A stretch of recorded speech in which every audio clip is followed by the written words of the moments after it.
열왕기상 1장 1절에서 4절입니다.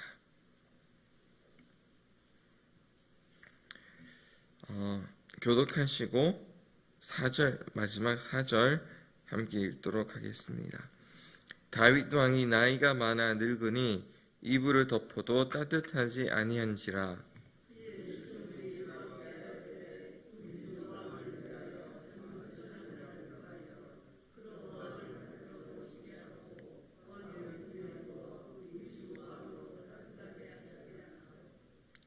이스라엘 사방 영토 내에 아리따운 처녀를 구하던 중 수냄 여자 아비삭을 얻어 왕께 데려왔으니 이 처녀는 심히 아름다워 그가 왕을 받들어 시중 들었으나 왕이 잠자리는 같이 하지 아니하였더라. 아멘.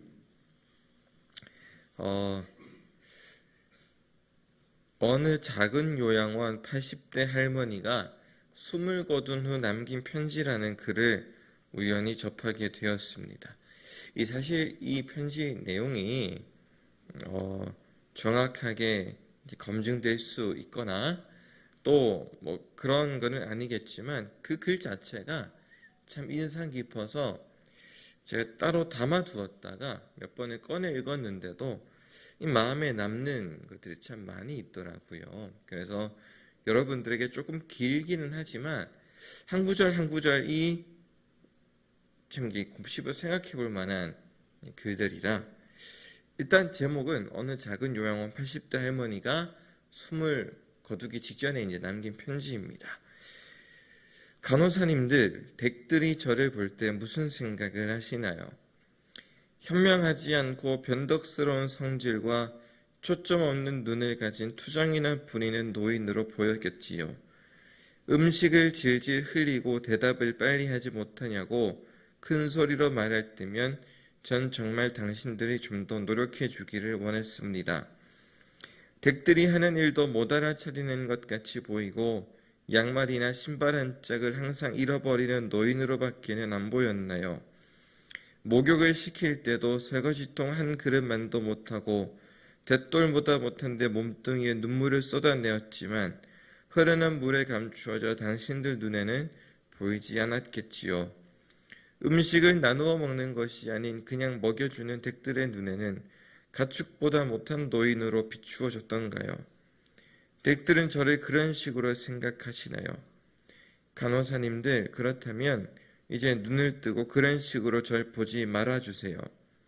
이 자리에 꼼짝하지 않고 앉아서 나의 의지는 상실되어 댁들이 지시한 대로 행동하고 나의 의지가 아닌 댁들의 의지대로 먹고 온몸에 멍이 들어도 아픔을 사겨야 했던 제가 누구인지 말하겠습니다. 제가 10살 어린아이였을 땐 사랑하는 아버지도 있었고 사랑하는 어머니도 있었고 형제도 자매도 있었습니다. 16이 되었을 땐 놀이개를 달고 사랑할 사람을 만나러 다녔습니다. 20살 땐 평생의 사랑을 약속한 결혼 서약을 기억하며 가슴이 고동쳤습니다. 25살이 되었을 땐 당신들 어린 시절과 같이 귀엽던 어린 자녀가 생겼습니다. 30살이 되었을 땐 어리기만 했던 자녀들이 성장해서 오래도록 지속될 관계가 맺어졌습니다. 40살이 되었을 땐 어리기만 했던 아들, 딸들이 성장해서 집을 떠나게 되었지만 남편은 제 곁에 있어서 슬프지 않았습니다. 50이 되었을 땐 자식들은 손주들을 제 무릎에 안겨주어 인생의 맛을 느꼈습니다. 마침내 내 옆에 있던 이가 먼저 하늘로 떠나게 되며 앞으로의 삶을 생각해 보니 두려운 마음에 몸이 오싹해졌답니다.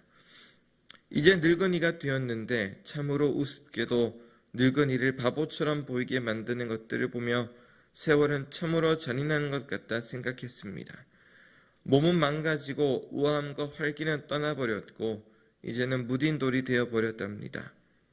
이 늙은이 속에는 아직도 어린애 같은 마음이 살아있어 가끔씩 다 망가진 이 가슴이 부풀어 오는 때가 있답니다. 너무 짧고 빨리 지나간 지난 날들을 생각하며 영원한 것은 아무것도 없다는 엄연한 현실을 받아들이기로 했답니다. 이제 사람들이여 눈을 떠 보십시오. 투정이나 부려는 늙은이로 보지 말고 좀 더 자세히 나를 봐주세요. 이 세상 모든 아버지들 중 그 누군가는 당신의 아버지일 수 있고 이 세상 모든 어머니는 당신의 어머니일 수 있습니다. 그냥 가축에게 모이를 주듯 하지 마세요. 그냥 먹고 싶습니다. 멍들게 하지 마세요. 가슴속에 멍을 안고 떠나지 않게 해주세요. 사는 동안 나의 간절한 소망입니다. 이게 편지의 내용인데 마음속에 많이 와닿으시죠? 그죠? 가축에게 주듯 주지 마세요. 이 단어가 왜 이렇게 이제 마음에 많이 와닿을까? 라는 생각을 한번 해보게 됩니다. 그런데 비단 이 문제일까요? 이 어른의 문제일까요? 여러분, 우리가 이 사람을 대할 때에 얼마나 자주 이렇습니까? 가축에게 모이 주듯 사람을 얼마나 함부로 대합니까? 얼마나 함부로 말을 합니까? 내가 하는 말이 맞다고 얼마나 툭툭 던져댑니까? 그게 사람의 모습 아닐런지요. 그래서인가 그냥 많은 생각들이 하게 됩니다. 이 80대 할머니가 우리의 모습이기도 하면서 동시에 이 80대 할머니가 가슴 아파하는 그 간호사님들, 어쩌면 그 모습이 또 우리의 모습일 수도 있겠죠.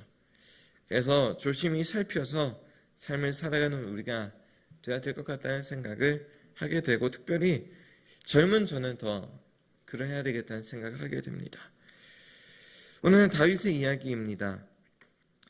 고단했던 한 시대를 지나 보내는 다윗이죠. 기력이 약해졌어요. 참 많이 약해졌어요. 예전에는 강했었죠. 이 사왕이 쫓을 때에도 도망갔었고, 이 큰 골리앗도 맷돌 하나로 이겼던 다윗인데 그가 기력이 많이 약해졌어요. 다행스럽게도 이 위에 편지에 나오는 그 할머니와는 달리 이 주변에 그의 필요를 세심하게 살펴주는 사람들이 있었습니다. 왕이었으니까요. 이 사람들은, 주변의 신하들은 이 다윗이 남자라는 사실을 기억을 하고 또 나이 들어 약해진 몸을 가지고 있다는 것을 살펴서 아름다운 여성 아비삭을 옆에 두었습니다. 수냄 여자 아비삭은 우리가 생각하는 그 잠자리뿐만 아니라 이것저것 다윗을 살펴주었을 것이 분명해 보입니다. 밥을 먹을 때나 화장실에 갈 때나 책을 읽거나 산책을 가는 등 일상생활 전반에 많은 도움을 주었을 거예요. 다윗이 그 모든 도움들을 다 멀리하고 거절했다고는 생각하지는 않습니다만, 오늘 본문에 기록된 대로 침소에 가까이 하는 이유는 뭘까? 한번 생각을 해봤습니다. 저는 다윗의 그 이유를 이 위에 편지에 기록된 이 할머니의 마음과 이 다윗의 마음이 좀 많이 닮아있지 않을까라고 생각을 해보게 됩니다. 여러분, 편지 쓴 할머니의 모습이 좀 어떤가요, 여러분? 이 편지의 할머니의 모습이 좀 어떻습니까? 멋있지 않으세요? 이 멋있다라는 말은 좀 그렇긴 하지만 제가 표현할 수 있는 건 좀 그런 것 같아요. 멋이 있는 것. 자기 삶이 얼마나 존중받아야 된다라는 것을 알고 있는 멋진 분이에요. 자기 삶을 되게 소홀하게 여기고 가치 없게 여기는 분들이 참 많이 있죠. 나도 모르는 사이에. 나 스스로가 나를 비난하고 나 스스로가 나를 홀대하면 그게 타인에게 또 나와요. 나 스스로가 나를 존귀하게 여기지 않으면, 내가 남을 되게 존귀하게 여기지 않거든요. 그래서 다른 사람에게 되게 소홀하고 다른 사람들에게 되게 함부로 하고 말을 너무 쉽게 하는 사람들을 보면 역으로 자기 스스로를 되게 부끄럽게 여기는 사람들이 참 많이 있습니다. 이 할머니는 자기를 홀대하는 주변 사람들과의 관계에서 자기마저 자신을 멸시하고 홀대하는 게 아니라 오히려 반대로 또렷하게 자기가 누구인지를 생각하고 옛 기억들을 떠올리죠. 10살 때, 16살, 사랑했던 기억, 사랑받았던 기억을 떠올리면서 나는 존귀한 사람이다라는 것을 이 할머니를 기억하고 있는 거예요. 결코 지금의 젊은이들에 뒤처지지 않는 젊은 날 자신의 아름다움을 생각해 보는 거예요. 다윗이 그랬을 것 같습니다. 지금은 나이 들어 누군가의 도움을 받아야 되고 누군가의 판단에 따라 도움을 주는 여성을 받아들여야 했죠. 그렇죠. 다윗이 아비삭 같은 여인을 구해오라고 지시한 게 아니잖아요. 주변이 살펴서 주변의 결정으로 이렇게. 우리 여러분들, 우리 권사님들도 그렇지 않을까요? 내가 내리는 결정들보다 이제 나의 자손들이 내리는 결정을 내가 더 많이 받아들여줘야 되는 그런 위치에 있지 않으세요?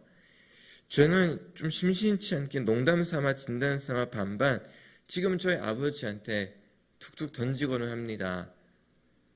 이제는 내가 이제 두 아이 아버지고 그러니까 아버지 이제 내 이야기 들으셔야 된다라고 이게 툭툭 던지기는 해요. 여러분들도 그렇지 않을까 싶어요. 그러면 자존심 상해하지 마세요. 자녀들이 엄마 아빠 이제 내 이야기 좀 들어 라고 이야기를 한다면 아니 이것이 버릇없게 이렇게 이야기할 게 아닙니다. 이렇게 이야기할 게 아니에요. 야, 이 옛날 어른들 같은 경우 옛날 녀석들 같은 경우는 이런 말 할 게 아니에요. 아, 내 자녀가 이렇게 성숙하여 내 자녀가 나도 모르는 사이에 한 아이들과 한 가장이 되어서 아 이렇게 책임감이 있구나. 이제 나도 이 아이의 책임감을 존중해 줘야 되겠구나. 이렇게 받아들이셔야지 이 녀석이 언제 컸다고 버르장머리 없이 나는 아직 안 늙었으니 녀석아 이렇게 이야기하시면 안 돼요. 자녀들의 결정을 존중해 주면서 그 자녀가 더 멋있는 어른이 될 수 있도록 길을 열어주셔야 되는 거예요. 다윗이 지금 그렇게 하는 것처럼 보입니다. 그런데 다윗은 아무튼 누군가의 결정과 신하들의 결정을 받아들여줘야 하는 나이지만 다윗은 잊을 수 없을 만큼 또렷한 자기의 정체성을 기억하고 있었을 거예요. 그게 분명해요. 그것은 무엇이냐? 그 정체성 무엇이냐? 하나님과 동행했던 과거입니다. 지금까지 하나님과 동행했던 과거. 처음 사무엘을 통해 기름 부음을 받은 때부터 지금까지 하나님과 동행했던 그 수많은 시간들. 분명 다윗은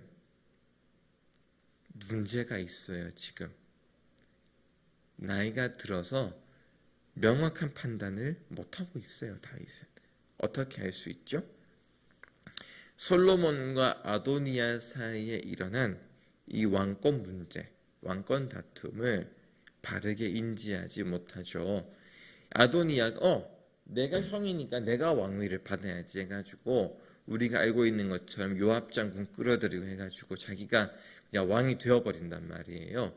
그것을 솔로몬 인지하고 선지자가 인지해가지고 밧세바를 찾아가가지고 문제시한 다음에 다시 다윗을 찾아가서 이게 맞냐 항변한 후에 다시 다윗이 왕권을 정리한단 말이에요. 솔로몬을 불러다가. 그러니까 다시 말해서 이 나라가 어떻게 흘러가고 있고 아도니아가 그런 분쟁을 일으켰다라는 것을 다윗이 인지하지 못하고 바르게 판단하지 못하고 먼저 움직이지 않고 있어요.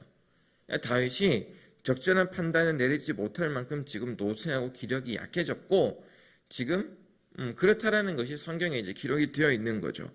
마무리를 짓지 못할 만큼 판단력이 지금 분명히 흐려져 있는 것은 맞아요. 그러나 성경은 그것을 문제시하지 않아요.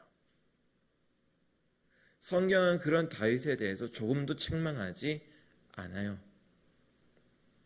오히려 주변 사람들이 챙겨주고 보완해 주는 것을 이야기하고 있는 거죠. 멋있죠? 그런데 다윗이 잊지 않는 것 한 가지. 또렷하게 기억하고 있는 한 가지 뭘까요? 그거는 열왕기상 그 다음 장 2장에 나와 있는데 다윗이 솔로몬에게 유언을 남기는 장면입니다. 1절부터 4절까지 보게 되면 다윗이 죽을 날이 임박함에 그의 아들 솔로몬에게 명령하여 이르되 내가 이제 세상 모든 사람이 가는 길로 가게 되었노니 너는 힘써 대장부가 되고 3절에 내 하나님 여호와의 명령을 지켜 그 길로 행하여 그 법률과 계명과 율례와 증거를 모세의 율법에 기록된 대로 지키라. 그리하면 네가 무엇을 하든지 어디로 가든지 형통할지라. 여호와께서 내 입에 대하여 말씀하시기를 만일 내 자손들이 그들의 길을 삼가 마음을 다하고 성품을 다하여 진실이 내 앞에서 행하면 무슨 말인지 아시죠? 다윗은 하나님이 자기 평생에 하셨던 말씀 중에 가장 중요한 말을 기억하고 있어요. 내 길로 여호와의 명령을 지켜 그 길로 행하며 법률과 계명과 율례와 증거를 모세의 율법대로 지키면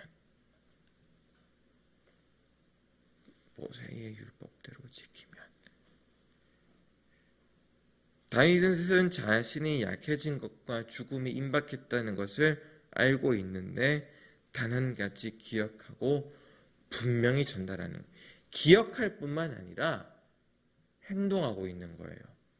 하나님이 하라 하신 것, 전하는 것, 자손들에게 뭐예요? 하나님을 성품을 다하여 진실이 섬기고 행한다는 것. 그거를 다윗은 기억하고 있는 거예요.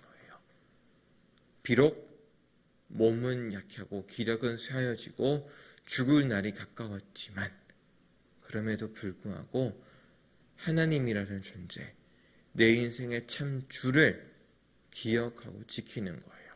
기억할 뿐만 아니라 그의 계명과 그가 뜻하신 바, 하나님이 기뻐하시는 행동들을 다윗은 행하고 있는 거예요. 여러분, 오늘 하루를 어떻게 보내시겠습니까? 시간이 지날수록 몸이 쇠하는 것은 여러분과 제가 매 한 가지입니다. 이 과학적으로 육체의 나이가 쇠하기 시작하는 것은 20대 중후반이라고 하죠. 그런 걸로 따지면 저도 이제는 쇠하고 있는 거예요. 그저 나이가 아직 30일 뿐이, 여러분들보다 상대적으로 훨씬 젊을 뿐이지, 여러분들이 생각하는 멋진 젊음일 뿐이지, 그러나 저보다 젊은 사람들의 기준에서는, 특별히 이제 저의 아이들의 기준에서는 저도 쇠하고 있는 한 사람일 뿐이죠. 그러나 여러분과 제가 기억해야 될 것 단 한 가지, 여러분들의 과거에서부터 지금까지, 그리고 여러분이 하나님 앞에 서는 그날까지, 끝까지 동행하실 하나님의 약속, 예수 그리스도 그분의 말씀을 기억하시기를 진심으로 축복합니다. 설령 내가 말을 하지 못한다 할지라도, 그러나 여러분, 사람이 말에는 이 입술로 나오는 말만 있나요? 그렇지 않거든요. 사람에게는 비언어가 있어요. 이 말과 이 귀로 들을 수 있는 그 말이 아니라 할지라도 나의 눈빛과 이 행동 하나하나와 나의 따뜻한 체온과 여러 가지로 전달할 수 있는 비언어들이 너무 많아요. 우리가 그래서 말하지 않아도 난 누구 때문에 상처받았어 하는 그 비언어들이 많이 있잖아요. 그 비언어들조차도 그리스도 안에 있는 여러분들 되시기를 진심으로 축복합니다. 시간이 지날수록 하나님의 말씀이 여러분들의 심장과 가슴에 더욱 또렷하게 빛나기를 축복합니다. 기도하겠습니다.